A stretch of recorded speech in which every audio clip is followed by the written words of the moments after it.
اعوذ باللہ السمیع العلیم من الشیطان الرجیم بسم اللہ الرحمن الرحیم الحمد للہ رب العالمین بارئ الخلائق اجمعین والصلاة والسلام علی اشرف الانبیاء والمرسلین وآلہ الطیبین الطاہرین المعصومین۔ عزیزان گرامی، انسان کا نفس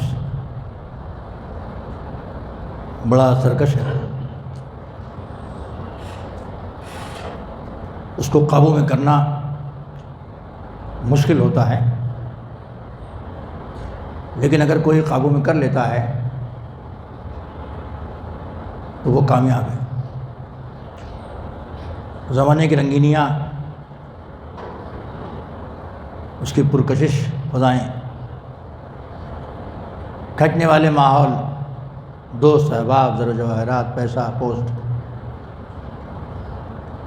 اور بہت ساری چیزیں دنیا کی رنگینیوں کی طرف انسان کو کھینچتی ہے۔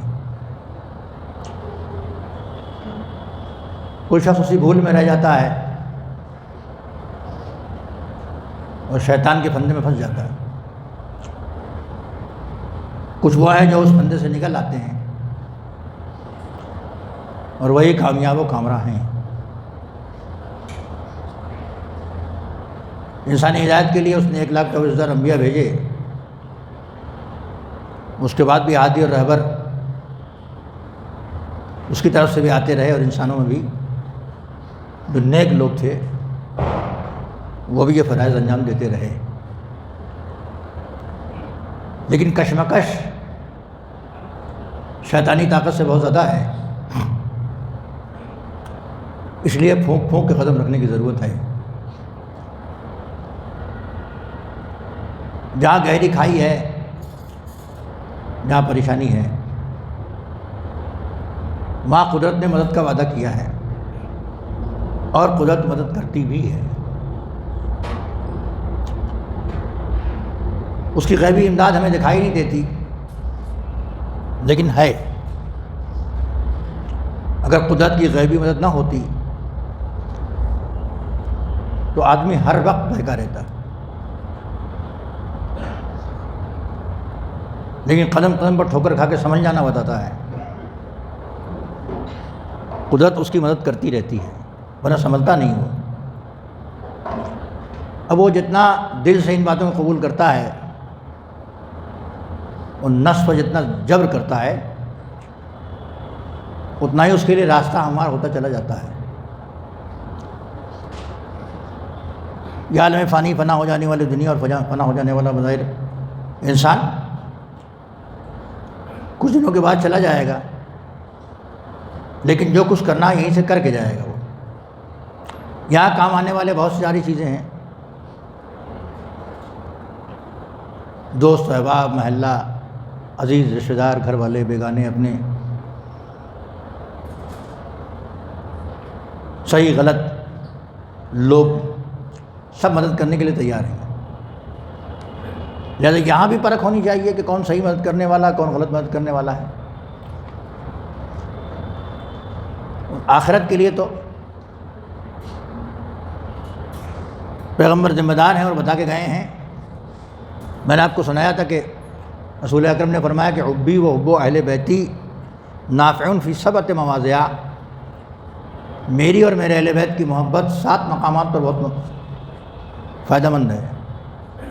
7 مقامات جو بہت ہی ڈینجرس اور خطرناک ہیں: موت کا وقت، قبر، جب اعمال نشر ہوں وہ وقت، جب کتاب ہاتھ میں ملے وہ وقت، حساب جب ہو رہا ہو اس وقت، میزان کے وقت اور صراط کے وقت۔ یہ وہاں کے مرحلے ہیں، لیکن ان مرحلوں کے نمونے دنیا میں آ جاتے ہیں۔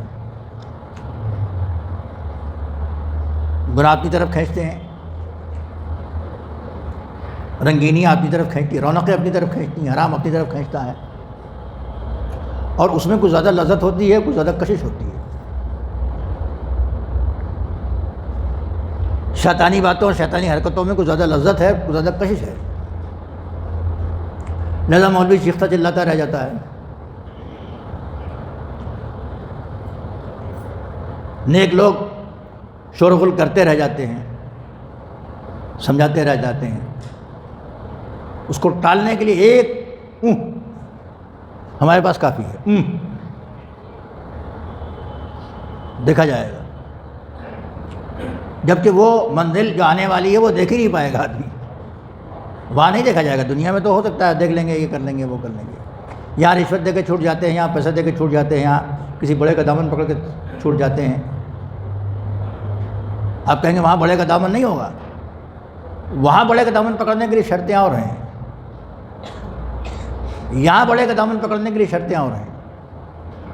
جو شرطیں یہاں والی بڑوں کا دامن پکڑنے کے لیے ہیں وہ وہاں کام نہیں آئیں گی، وہاں پاکیزگی کام آئے گی، اس لیے کہ جن کا دامن وہاں تھامنا بڑے پاکیزہ ہیں، ان کا رزق چھو کے بھی نہیں گئی، خرابی اور گندگی کہیں نہیں ان کے یہاں، لہذا ان کی بزم میں آنے کے بعد طاہر ہونا ہی پڑے گا۔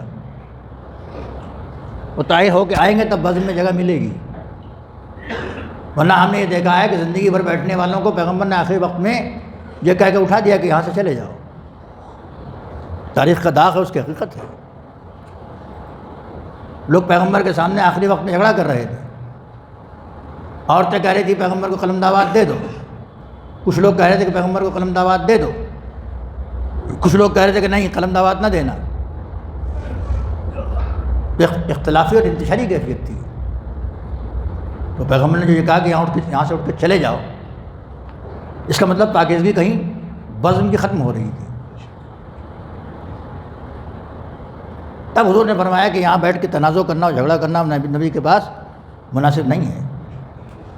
تو آخرت میں بڑوں کا ساتھ تو ہے، اس میں کوئی شک نہیں ہے، بڑوں کا دامن تو ہے، لیکن اس دامن کو پکڑنے کے لیے ہاتھ کو یہیں پاک کرنا پڑے گا، نفس کو یہیں پاک کرنا پڑے گا۔ وہاں پاکی کی جگہ نہیں ہے، وہاں دار عمل نہیں ہے، عمل کی جگہ نہیں ہے، عمل کی جگہ یہی ہے۔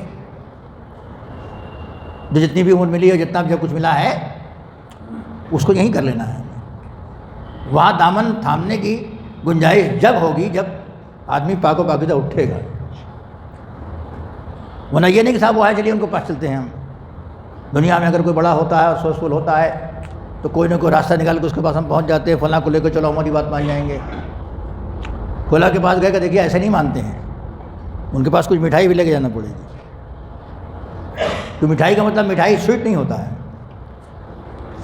ایسی چیز ہوتی ہے جس سے مٹھائیاں آ جاتی ہیں۔ تو کہتے دیکھیے ان کے بعد میں چلوں تو لے کے آپ کو، وہ مان بھی جائیں گے، لیکن کچھ خرچہ کرنا پڑے گا۔ اب یہ پھنسا ہوا انسان خرچہ کرنے میں تیار ہے۔ خرچہ کرنے کے الفاظ الگ الگ ہیں دنیا میں، ہر ملک میں زبان کے اعتبار سے الگ الگ الفاظ ہیں، جس کا مطلب ایک ہی ہوتا ہے، خلاصہ کریں گے تو رشوت ہوتا ہے مطلب۔ چاہے لفظ مٹھائی کہہ لیں، چاہے خرچہ کہہ لیں، چاہے منانے کی بات کر لیں، چاہے کچھ کر لیں، چاہے اس کو اٹیچی کہہ لیں، چاہے کھوکھا کہہ لیں، کچھ کہہ لیں یہاں کی زبان میں۔ تو بعض لوگ ہوتے ہیں جو مان جاتے ہیں کسی کے کہنے پر، بعض لوگ ہوتے ہیں کہ مانتے ہی نہیں، ان کے منہ کا مزہ خراب ہے۔ جب تک ان کے منہ کے مزے کو اچھا نہیں کیا جائے گا اور وہ سوچ وہاں تک لے جانے والا جانتا ہے کہ ان کے منہ کا مزہ کیسے اچھا ہوگا، وہ سب کا خلاصہ نکالیں گے تو رشوت ہے، تو ان کی رسائی مل جائے گی، بڑا آدمی ہے، بڑا آدمی کام بنا دے گا۔ مگر وہاں جو بڑے ہیں وہ یہاں تو بڑے نظر نہیں آتے تھے بڑے، یہاں تو دیکھنے میں غریب، مسکین، یتیم اور جس کے پاس پیسہ نہ ہو نادار نظر آتے تھے، لیکن اللہ کے نزدیک بڑے تھے وہ۔ ان کا مرتبہ یہاں بھی بڑا تھا اور وہاں بھی بڑا تھا، اور یہاں بھی وہ پاکیزہ، پاک اور پاکیزہ تھے، وہاں بھی پاک اور پاکیزہ ہے، تو وہاں نہ پیسہ چلے گا، نہ دولت چلے گی، نہ رشوت چلے گی، نہ کوئی سورس چلے گا، نہ کوئی چیز فدا کر سکتے ہیں، کوئی چیز دے سکتے ہیں۔ تو ایسا نہیں کہ وہاں بڑے بڑوں کا دامن نہیں ہے، لیکن اس کو یہی تھامنا پڑے گا۔ یہ سوچ کے کہ صاحب وہاں جا کے دامن تھام لیں گے ان کا، یہ نہیں ہوگا۔ میں نے آپ کو اشارہ بھی کیا تھا کہ قبر کے باہر کچھ بھی کر لو، تو کچھ بھی کر لو کی پرمیشن ہم انسانوں کو نہیں ہے، اور خاص کر محبان اہل بیت کو نہیں ہے، اس لیے کہ اللہ نے ایسے صاف ستھرے اور پاک و پاکیزہ اور طیب و طاہر ہمیں رہبر دیے ہیں کہ جن کے یہاں ایک پیسے کی گندگی گنجائش نہیں ہے.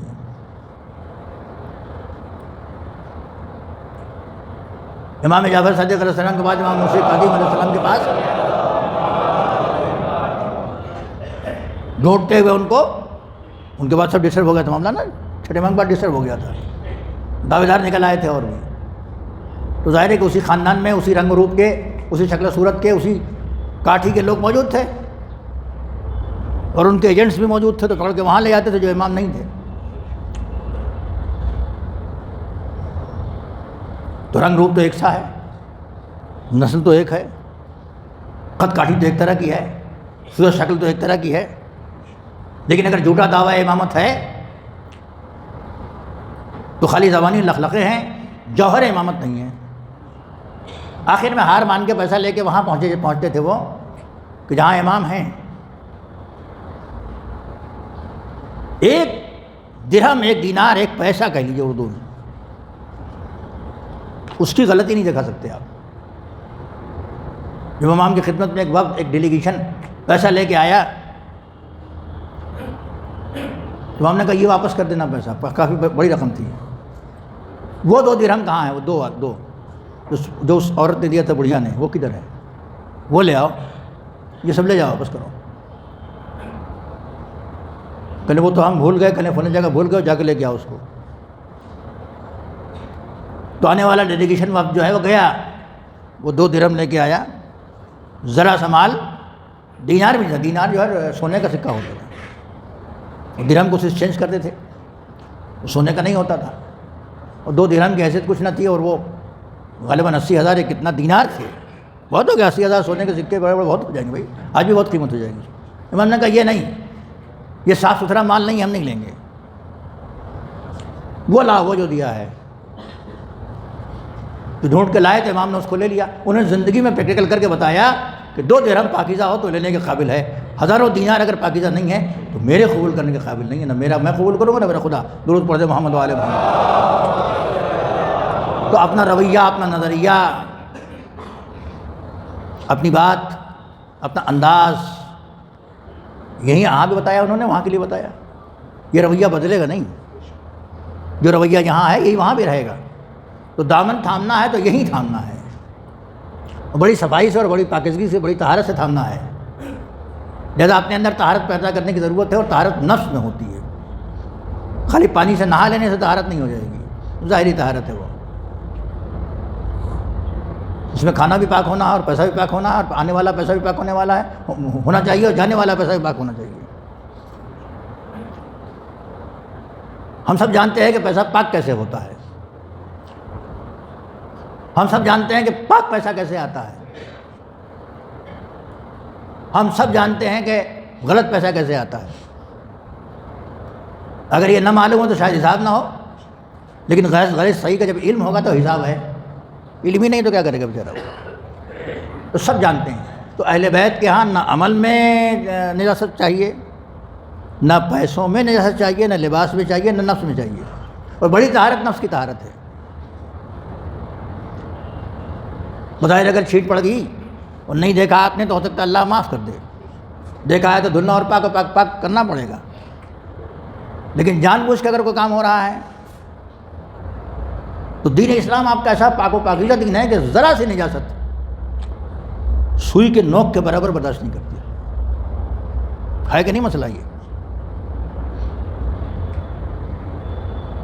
کپڑے میں جو سوت لگی ہے یہ بھی ایک عدد اتنا سا بھی غلط نہیں ہونا چاہیے. تو اتنا صاف اور ستھرا پاکیزہ مذہب اللہ نے دیا ہے, تو یہ نہیں کہ صاحب وہاں ہم جا کے دامن تھام لیں گے, وہ سب تو ہوں گے ہی. وہاں سرکار نے فرمایا کہ حبی و حب اہل بیت نافع فی 7 مواضع, میری اور میرے اہل بیت کی محبت 7 مقامات کو بڑا فائدہ دے گی. تو اہل بیت کی محبت پاکیزہ ہے کہ نہیں ہے, طاہر ہے کہ نہیں ہے, یا اس میں کچھ خدا نخواستہ مکس ہے؟ دنیا میں ہر چیز میں مکس ہے, حب اہل بیت میں مکسنگ نہیں ہے. اس کو خالص ہونا چاہیے. تو اگر ہم کو کسی پر ناز ہے تو پیغمبر والے پیغمبر ہیں. اور کیوں ناز ہے؟ اس لیے ناز ہے کہ کہیں بھی عدم طہارت نہیں ہے, نجاست نہیں ہے، خرابی نہیں ہے، برائی نہیں ہے، ممکن ہے غریبی ہو، ممکن ہے پھٹا ہوا لباس ہو، ممکن ہے قیمتی لباس نہ ہو، ممکن ہے کم قیمتی لباس ان کے جسم پر ہو اور ان کے چاہنے والوں کے جسم پر، اس کی کمی تو ممکن ہے، لیکن پاکیزگی کی کمی ممکن نہیں ہے ان کے۔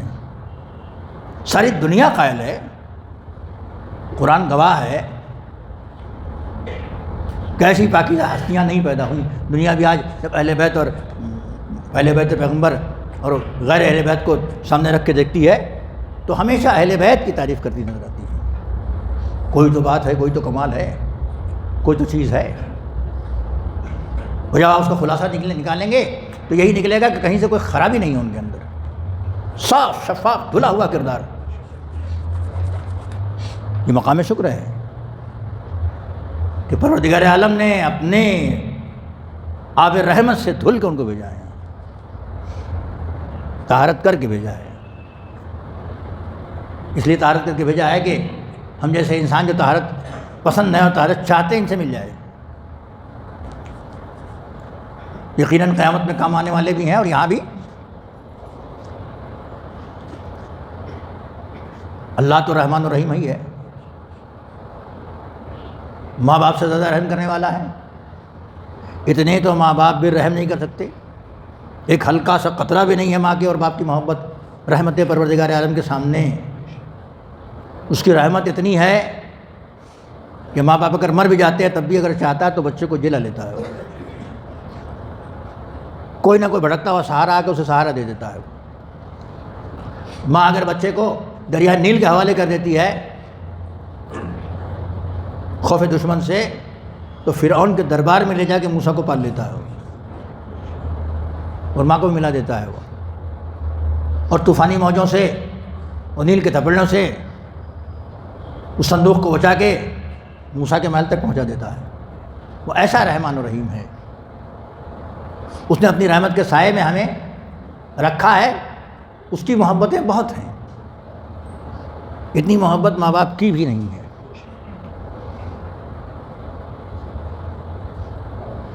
ایک ذرہ نہیں ہے ماں باپ کی محبت، خدا کی محبت اور الفت اور رحمت کے سامنے۔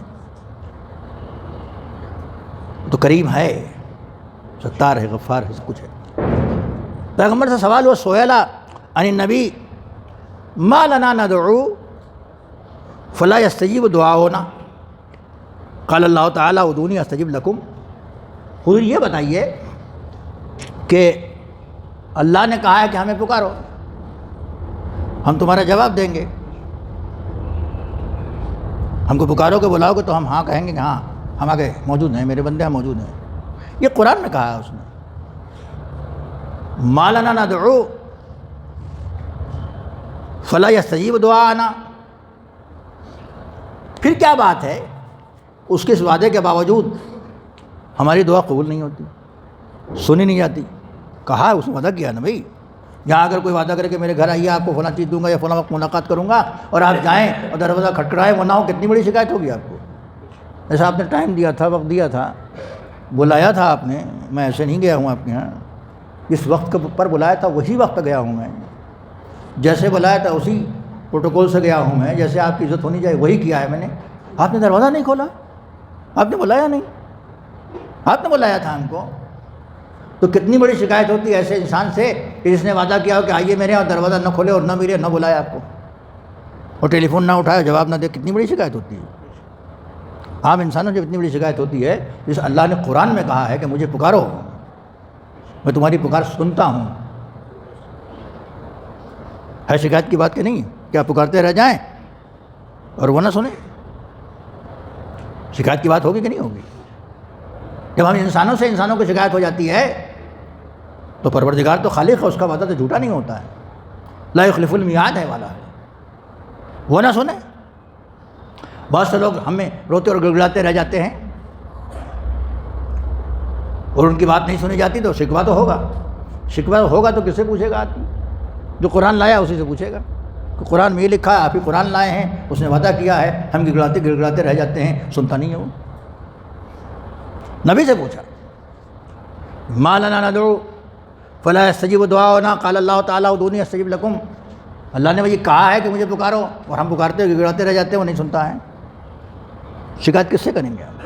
جو بیچ والا ہوگا اسی سے تو کریں گے۔ کس سے ملا دیا صاحب، آپ کس کے پاس لے گئے؟ آپ اس دن تو آئے تھے، بڑا اچھی اچھی باتیں کر رہے تھے، ہم کل گئے ان کے یہاں، ان کے باتیں کے مطابق دروازہ کھولا، نہ کچھ کیا، نہ فون اٹھایا، نہ کچھ بھی، میں گھنٹی بجاتے ہی رہ گیا۔ تو بیچ میں کس کو پکڑیں گے آپ؟ جس نے ملوایا تھا۔ اللہ کا پیغام کس نے بھیجا ہے یہاں تک؟ کس کے ذریعے آیا؟ پیغمبر کے ذریعے۔ لوگوں نے پیغمبر سے کہا کہ حضور ہم پکارتے رہتے ہیں اور ہماری بات سنی نہیں جاتی۔ قالا فإن قلوبکم ماتت بعشر اشیاء، حضور نے کہا تمہارے دل مردہ ہو گئے ہیں 10 باتوں سے۔ دل کی کتنی بیماریاں ہیں ڈاکٹر سے پوچھیے، کبھی کمزور ہو جاتا ہے، کبھی بڑھ جاتا ہے، کبھی بلوکیج آ جاتے ہیں، کبھی ایک بند ہے، کبھی 2 بند ہیں، کبھی خالی ہلکے سے آپریشن سے کام چل جاتا ہے، کبھی اوپن ہارٹ سرجری ہوتی ہے، ہزاروں بیماریاں ہیں، نہیں کبھی شہد ہوتا ہے اس میں۔ آپ ڈاکٹر سے پوچھئے اس سال جو ہارٹ پہ کتاب آئی ہے اگلے سال کام دے گی؟ اگلے سال ریسرچ والا کچھ اور کتاب نکال دیتا ہے، کچھ اور باتیں بڑھ جاتی ہیں۔ تو جسم جب بیمار ہوتا ہے تو جسم کا ڈاکٹر بتاتا ہے، پیغمبر نے فرمایا کہ تمہارے دل، تمہارے قلب مردہ ہو چکے ہیں بعشر اشیاء، 10 چیزوں سے، 10 باتوں سے تمہارے دل مردہ ہو چکے ہیں۔ تم پکار رہے ہو مگر سنتا نہیں، جبکہ اس نے وعدہ کیا تھا۔ اب وہ کون سی مسٹیک ہو گئی، وہ کون سی غلطی ہو گئی کہ ہم پکار رہے ہیں وہ نہیں سن رہا ہے؟ اس سے بڑا رحیم و کریم کوئی نہیں ہے، سب سے بڑا کرم کرنے والا ہے وہ۔ دین بھیجا کرم کی بنا پر، نعمتیں دی کرم کی بنا پر، والدین عطا کیا کرم کی بنا پر، زندگی دی ہے وہ کرم کی بنا پر، صحت دیا کرم کی بنا پر، اس کی کرم، اس کا کرم، اس کی رحمت، اس کی حد نہیں ہے۔ مولا فرماتے ہیں کہ یا من سبقت رحمتہ غضبہ، اے وہ خدا جس کی رحمت اس کے غصے اور غضب سے بڑی ہوئی ہے۔ تو اللہ کا غصہ اور غضب زیادہ ہے کہ رحمت؟ یہ رحمت کیوں نہیں جوش میں آ رہی ہے؟ ہم انسانوں کا فریضہ ہے کہ نہیں پتہ لگانا؟ آج ہم پتہ لگانا شروع کریں گے اگلے جمعے کو، درود پڑھیں محمد والے محمد پر، کیونکہ اس میں وقت کم ہوتا ہے، لہذا 2-1 بات کا پتہ لگا لیتے ہیں، باقی دیکھا جائے گا، 10 میں سے 2-1 بات ہم ڈھونڈ ہی نکالیں، ورنہ وقت کے دامن میں گنجائش نہیں۔ اپنے آپ کو ٹٹولنا دوستوں بہت ضروری ہے، اپنے آپ کو ٹٹولنا بہت ضروری ہے۔ جیسے بیماریوں اپنے آپ کو ٹٹولتے ہیں، بخار کیوں آ گیا، ڈاکٹر کے پاس چلو، سر کیوں میں تم کو درد ہو گیا، وہاں چلو۔ اس نے پوچھنا شروع کیا کہ کیا ٹھنڈک تو نہیں لگی ہے، زیادہ گرمی تو نہیں لگی ہے، بھوکے تو نہیں ہیں، اور کوئی بات تو چل کے تو نہیں آئے، زیادہ محنت تو نہیں کر لی ہے؟ جو آپ بتاتے چلے جائیں گے اس میں سے نکال لے گا وہ۔ اچھا ٹھنڈک میں زیادہ رہے لہٰذا اس کو گرم کیجیے، وہ 1 آدھ گولی دے دے، ایک الگ مسئلہ ہے تسکین کے لیے، مگر وہ اصل بات کا پتہ لگاتا ہے کہ ہوا کیا ہے۔ جسم جب بیمار ہوتا ہے تو ڈاکٹر پتہ لگا کے بتا دیتا ہے کہ یہ بات ہے، یہ قلب مر گیا۔ جو قلب کا مطلب یہ ہارٹ نہیں، انسانی طاقت ہے، انسانی توانائی ہے، وہ ختم ہو رہی ہے۔ کیوں؟ سرکار دو عالم حضرت محمد مصطفیٰ صلی اللہ علیہ وسلم فرماتے ہیں اولہا، اس میں سے پہلی بات ہے کہ انکم عرفتم اللہ فلم تودوا طاعتہ۔ پہلی بات تو یہ ہے کہ انکم عرفتم اللہ، تم اللہ کو پہچان گئے ہو۔ وہ کیا ہے تم پہچان چکے ہو؟ ابھی میں نے آپ کے سامنے عرض کیا، آپ بیان کرنا شروع کریں تو ہزاروں باتیں بتائیں گے، اس کے کرم کی داستان، اس کے غضب کی داستان۔ اس کا مطلب پہچان رہے ہیں، حق معرفت تو نہیں ہے لیکن آپ پہچان تو رہے ہیں۔ حضور فرماتے ہیں کہ انکم عرفتم اللہ فلم تودوا طاعتہ، تم نے اس کو پہچان تو لیا ہے مگر اس کی اطاعت اور فرما برداری اور حکم ماننے کو دوست نہیں رکھتے۔ جب پہچان گئے تو اس کی بات مانو، نہیں پہچانتے ہو تو ہمارے پاس حاصل کرو۔ تم پہچان تو رہے ہو کہ وہ کیا ہے، وہ کیا کر دے گا، مگر پھر بھی تم اس کی اطاعت کو دوست نہیں رکھتے، اس کی اطاعت نہیں کرتے ہو۔ پہچاننے کے بعد اطاعت نہ کرنا تو بہت بری بات ہے۔ ایک آدمی جو پہچانتا ہی نہیں کہہ سکتا، جنگلوں میں رہتا ہے کہ ہم اللہ کو جانتے ہی نہیں، ہمارے نہ کوئی نبی آیا، نہ امام آیا، نہ کوئی مسلح آیا، نہ کوئی ریفارمر آیا، نہ کوئی رسول آیا، نہ کوئی رہنما آیا، نہ کوئی بتانے والا، نہ کوئی مولوی، نہ مولانا. لیکن ہم شہر والے کیا کریں گے؟ ہم کہہ سکتے ہیں کہ ہمارے کوئی نہیں آیا؟ ہم کہہ سکتے ہیں ہزاروں مجلسیں ہم سنتے ہیں، ہزاروں تقریریں ہم ہضم کر جاتے ہیں، بلکہ اس کان سے سنتے ہیں اس کان سے اڑا دیتے ہیں. ہمیں کیا عذر ہے؟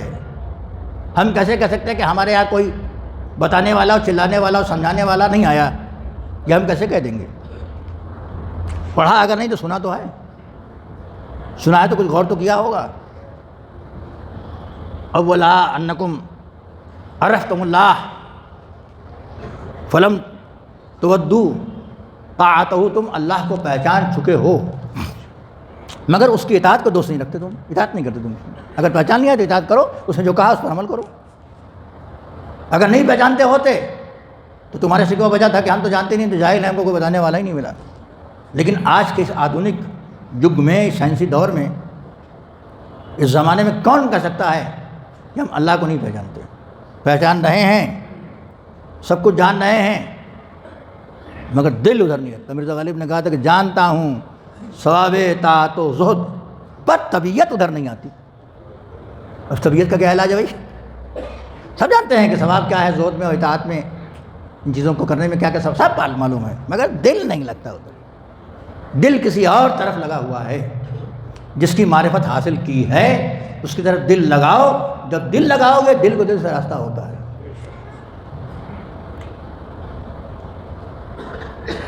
چلیے ابھی ایک مجلس بھی ہوگی، اس میں ایک لطیفہ سنا دیں گے آپ کو، ٹائم نہیں بچا ہے، وہ یاد رہ جائے گا. شاید یہ تقریر بھول جائے تو پھر سن لیجیے گا. آپ کو ٹیپ ہو رہی ہے تقریریں، کچھ لوگوں کو یہ بھی کھلتی ہے کہ ٹیپ کیوں ہو رہی ہے. وہ تو ہوگی، تو زمانہ اس کا آ گیا ہے. جب تک سسٹم رہے گا، جب تک اس کی بقا رہے گی. جانے گرامی، پہلا مرحلہ یہ ہے کہ ہم اللہ کی معرفت رکھتے ہیں. معلوم ہے کہ وہی حساب کتاب کرنے والا، وہی سب کچھ کرے گا، مگر ہم اس کی اطاعت نہیں کرتے، اس کا حکم نہیں مانتے. یہ ہماری پہلی غلطی ہے. اس کے بعد 9 غلطیاں اور ہیں ابھی اس حدیث میں آئی ہیں، کہ اس کے کرنے کی بنا پر ہم چیختے اور چلاتے رہ جاتے ہیں، فریاد کرتے رہتے، گڑگڑاتے رہ جاتے ہیں، مگر ہم سے وعدہ کرنے والا رب قرآن مجید میں جس نے وعدہ کیا ہے وہ ہمارے نہیں سنتا. لہذا اس کو سننا بہت ضروری ہے. اس جمعے کے بعد اگلے جمعے کو صلی اللہ علیہ محمد و آلہ الطاہرین. بسم اللہ الرحمن الرحیم. والعصر ان الانسان لفی خسر الا الذین آمنوا وعملوا الصالحات وتواصوا بالحق وتواصوا بالصبر.